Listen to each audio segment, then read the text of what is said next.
Gracias, Benjamín Pérez. 1:07 p.m.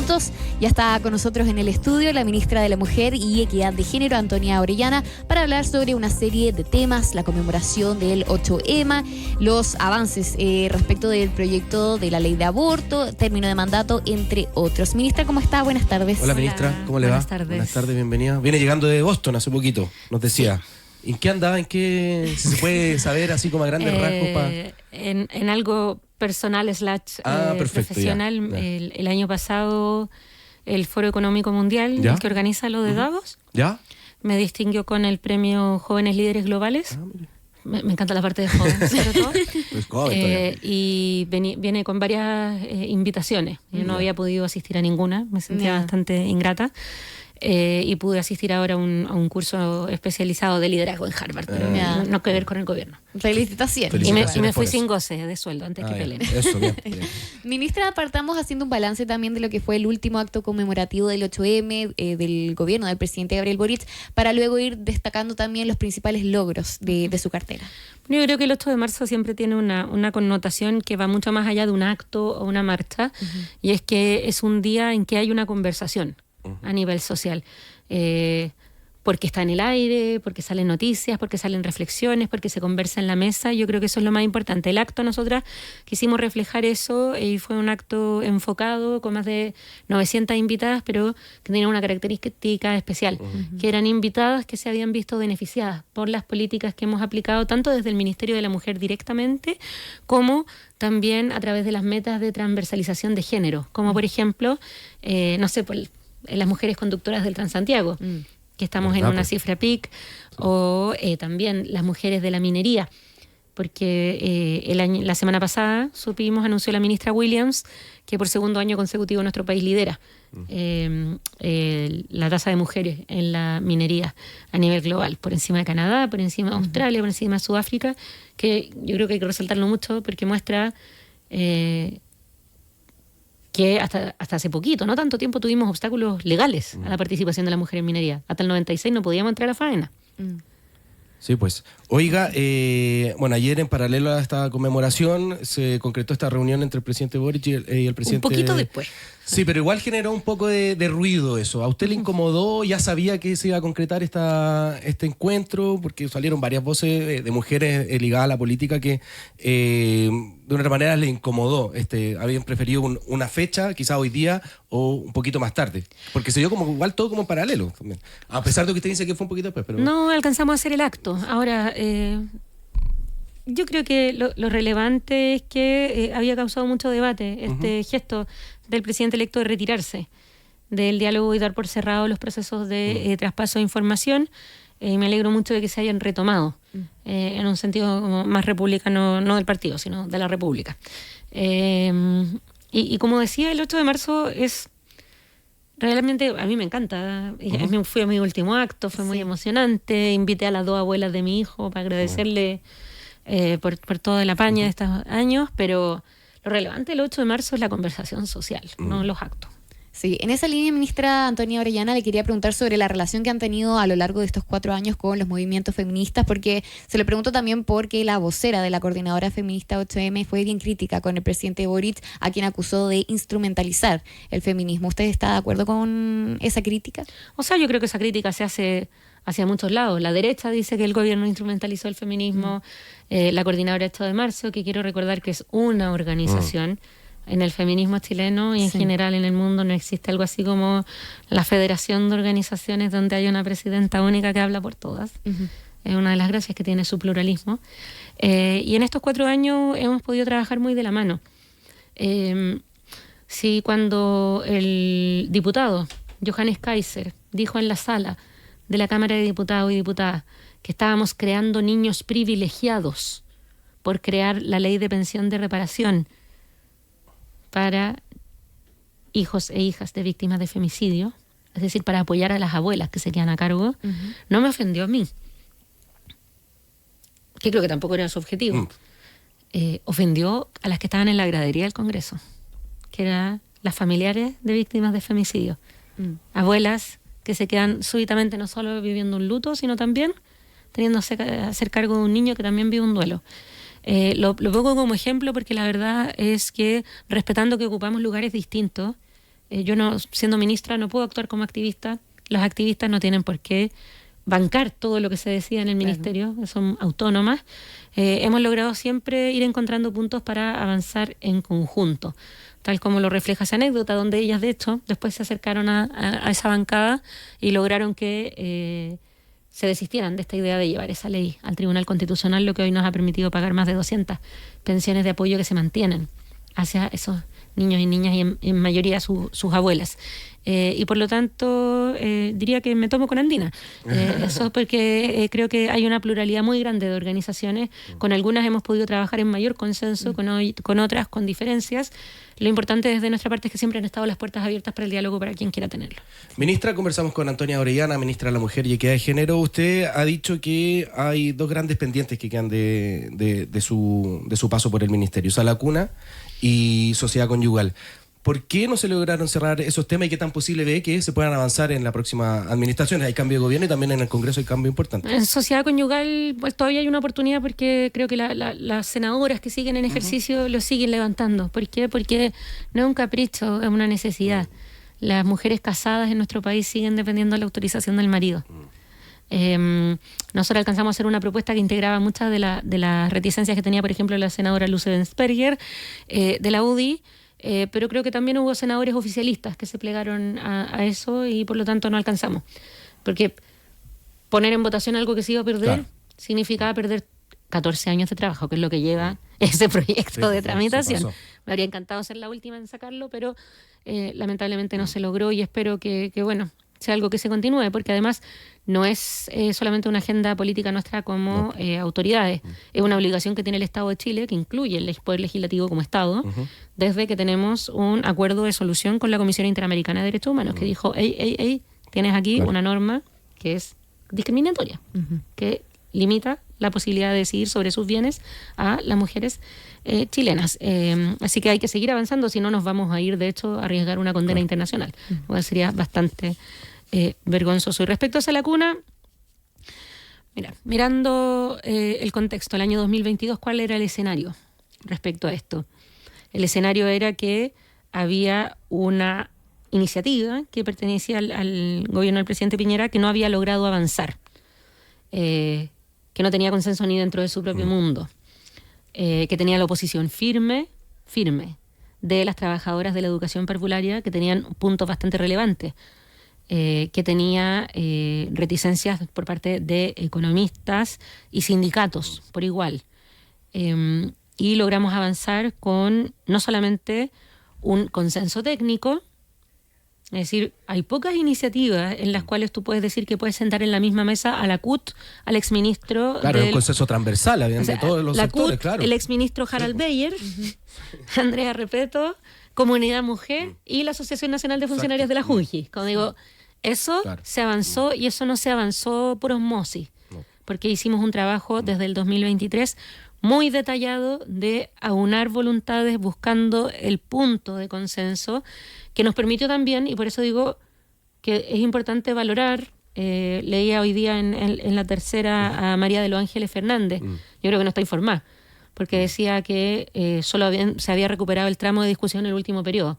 Perdóname, pero si es por eso no tendríamos la ley de modernización parvularia que por primera vez en 10 años aborda el sistema de educación parvularia. ¿Y por qué? Porque eso nos permitió sentar a los sindicatos de la educación parvularia en la mesa.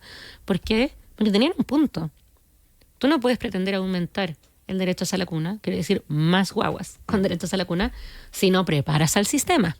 Y eso no estaba contemplado y hoy es una ley que va a beneficiar, siga o no, el debate por Sala Cuna respecto a este proyecto. Pero la ley de modernización parvularia ya es ley y de hecho lo que hace es ampliar la capacidad de atención de BTF, Integra y JUNJI, porque logramos solo el 2023 modificar que había 10.000 cupos. Esos son 100 jardines infantiles, con lo que nos demoramos en construirlos, que se perdían, porque estaban duplicados por falta de modernización. Entonces, avanzamos en ese punto. Tenemos un consenso técnico desde la sociedad civil y la academia y los sindicatos, que quiero decir que no es algo a desestimar y que espero que no se desestime por las futuras autoridades. Y lamentablemente ahí hay distintas versiones Yo, habiendo estado ahí, puedo decir que teníamos conversaciones con todos los asesores de todas las bancadas, en particular de las oficialistas y las de oposición, y cuando íbamos a presentar las indicaciones que recogían lo que nos habían dicho, después salieron nuevos reparos, pueden salir, y es parte de... Pero y cuando íbamos a presentar esas indicaciones, lamentablemente no se pudo sesionar porque un senador salió del país y no dejó reemplazo. ¿Por qué lo habría hecho? Puede haber sido un error, pero la verdad es que no me imagino el titular si yo impido que se hagan cosas relevantes en el ministerio porque me voy y no dejo a la subsecretaria con la subrogancia habilitada. Así que en eso yo prefiero quedarme primero. La ley de modernización parvularia va a ser un cambio que va a optimizar el sistema de BTF, Integra y Junji.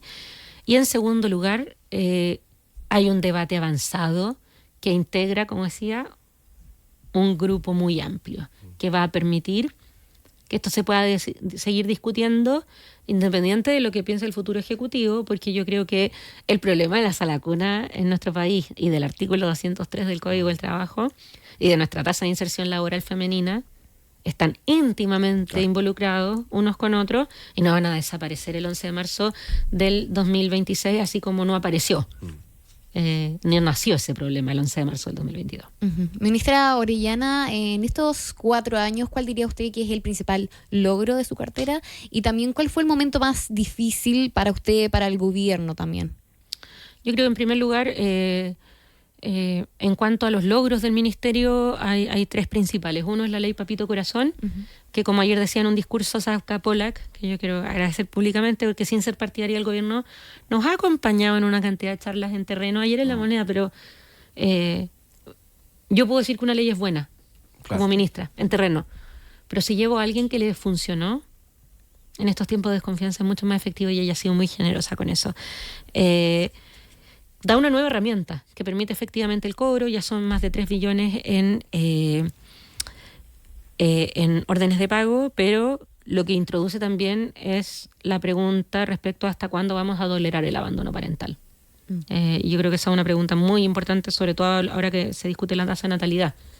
Y lo decía ella muy claramente, que ser madre no puede ser un sacrificio absoluto. Ese sacrificio absoluto solamente se sustentaba antes en el silencio de las mujeres. Y eso ya no es viable nomás. Te puede gustar o no, pero ya no ocurre. ¿Ya? En segundo lugar, la ley integral contra la violencia. Ahí el próximo ejecutivo tiene una oportunidad de oro en poder ejecutar esa ley, que ya está aprobada, que tiene un modelo de financiamiento con el Banco Mundial hasta el 2029 para poder financiar esta modernización.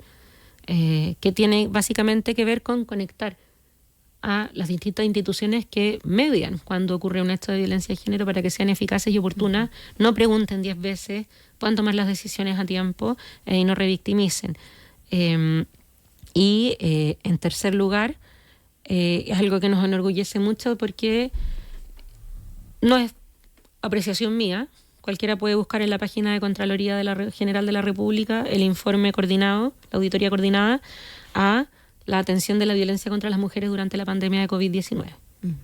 Ese sistema estaba en el suelo, y no por culpa de sus trabajadoras, sino por decisiones. Y nosotros recuperamos ese sistema, partimos con 3 centros de atención compleja en todo el país, Concepción, Biobío, Concepción, Valparaíso, y Santiago, y hoy tenemos 27, incluyendo Puerto Natales y también Rapa Nui.